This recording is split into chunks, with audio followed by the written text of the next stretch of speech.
ফুসফুসের ক্যান্সার কাদের বেশি হয়? শরীরের কোষগুলোতে অস্বাভাবিক ও লাগামহীন বৃদ্ধিটাই হচ্ছে ক্যান্সার। ফুসফুসের ক্যান্সার হচ্ছে ফুসফুসের যে টিস্যু, এই টিস্যুতে অস্বাভাবিক কোষগুলো অনিয়ন্ত্রিতভাবে বৃদ্ধি পায় এবং টিউমার তৈরি করে। বিশ্ব স্বাস্থ্য সংস্থার তথ্য মতে ফুসফুসের ক্যান্সারের বিশ্বব্যাপী ক্যান্সারজনিত মৃত্যুর প্রধান কারণ। পুরুষের ক্যান্সারের মধ্যে ফুসফুসের ক্যান্সারই হচ্ছে অন্যতম। নারীদের তুলনায় পুরুষের এই রোগে আক্রান্ত হওয়ার হার এবং মৃত্যুর হার বেশি। বিশ্বব্যাপী প্রতি বছর যে জরিপ, তাতে আমরা দেখতে পাচ্ছি যে ক্যান্সারে অনেকেই ভুগতে পারেন। কারণটা কি? ফুসফুসের ক্যান্সারের সবচেয়ে বড় কারণ হচ্ছে সিগারেট খাওয়া, বিড়ি বা তামাক সেবন। ধূমপান না করেও যারা নিয়মিত ধূমপায়ীদের সংস্পর্শে আসেন তাদেরও ঝুঁকি থাকে। এছাড়াও রয়েছে বায়ু দূষণ, রেডেন গ্যাস অথবা অ্যাসবেস্টের সংস্পর্শে আসা, বংশগত কারণেও ফুসফুসের ক্যান্সার হতে পারে।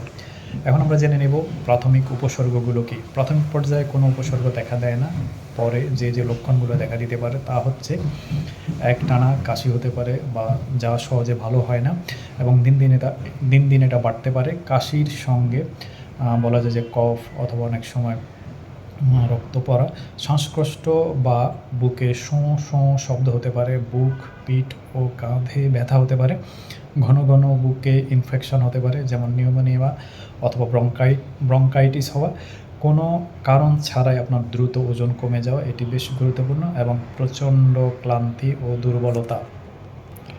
ফুসফুস ক্যান্সারের ধরনটা জেনে নেই। দুই প্রকারের ফুসফুসের ক্যান্সার দেখা দিতে পারে। একটি হচ্ছে নন স্মল সেল। এটি কি প্রায় 85% রোগীর ক্ষেত্রে নন স্মল সেলই দেখা দেয়, এবং এই রকম ক্যান্সারের বলা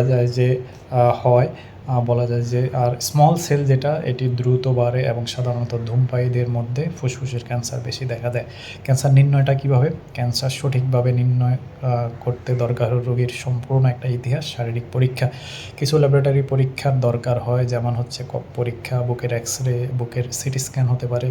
বিশেষায়িত পরীক্ষার মাধ্যমে বলা যায় যে পেট স্ক্যান, তারপর হচ্ছে ব্রঙ্কোস্কোপি, বায়োপসি অথবা টিউমার মার্কার ইত্যাদি করা হয়।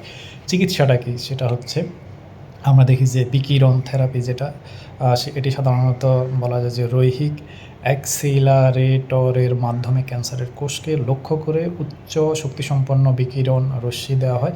কেমোথেরাপি দেওয়া হয় ক্যান্সারের কোষকে ধ্বংস করার জন্য। আমরা দেখি যে ক্যান্সার প্রতিরোধী ওষুধের পরামর্শ দেওয়া হয়। টার্গেট থেরাপি, এটি কেমন? এটি হচ্ছে রেডিও ইমিউনোলজিক্যাল ফার্মাসিউটিক্যালসের লক্ষ্যযুক্ত ডেলিভারি, যা ক্যান্সার কোষের উপর কাজ করে এবং বেছে বেছে তাদের ধ্বংস করে। জৈবিক থেরাপি রয়েছে ক্যান্সার প্রতিরোধের টিকা, যা বলা যায় যে বেছে বেছে ক্যান্সারের কোষের বিরুদ্ধে কাজ করে। প্রতিরোধটা হচ্ছে মুখ্য। প্রত্যক্ষ ধূমপান বর্জন করতে হবে, পরোক্ষ ধূমপান এড়িয়ে চলতে হবে, বায়ু দূষণ এবং ক্ষতিকর রাসায়নিক গ্যাস থেকে দূরে থাকতে হবে, স্বাস্থ্যকর পুষ্টিকর খাদ্য গ্রহণ করতে হবে এবং নিয়মিত ব্যায়াম করতে হবে।